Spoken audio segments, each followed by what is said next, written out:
ഞാൻ നിങ്ങൾക്ക് ഒരാളെ കാണിച്ചു തരാം. നിങ്ങൾക്കൊക്കെ അറിയും നമ്മളെ സോളഫിങ്സ്. ഹലോ, എന്തോടെ ഇവിടെ ഇരിക്കുന്നേ? പ്രകൃതി ഭംഗി ആസ്വദിക്കുക. അതെ,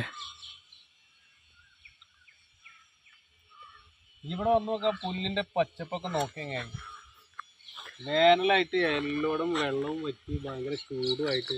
പക്ഷെ ഇവിടെ ഇരിക്കുമ്പോൾ എന്ത് തണുപ്പാണെന്നറിയാം. അപ്പം നമ്മുടെ ഇവിടെയൊക്കെ പാടത്ത് വെള്ളം വറ്റിയിട്ടേ കുറേ പുല്ലുകൾ മുളച്ചിട്ടുണ്ടായിട്ടുണ്ട്. ഇത് ഈ വെള്ളം വറ്റിയ സ്ഥലങ്ങളിൽ മാത്രമാണ് ഇപ്പോൾ ഇങ്ങനത്തെ പുല്ലുകൾ മുളക്കുക. ഒരു നമ്മുടെ മാങ്ങയുടെ ഒക്കെ ഒരു മണമുള്ള ടൈപ്പ് പുല്ലാണ്. പക്ഷെ ഇവിടെ ഇരിക്കാനും കെടുക്കാനൊക്കെ അടിപൊളിയാണ്. ഇതൊന്നും ഇനി ഭാവിയിൽ കാണാൻ പറ്റില്ല കേട്ടോ. കേരളം മരുഭൂമി ആയിക്കൊണ്ടിരിക്കുക.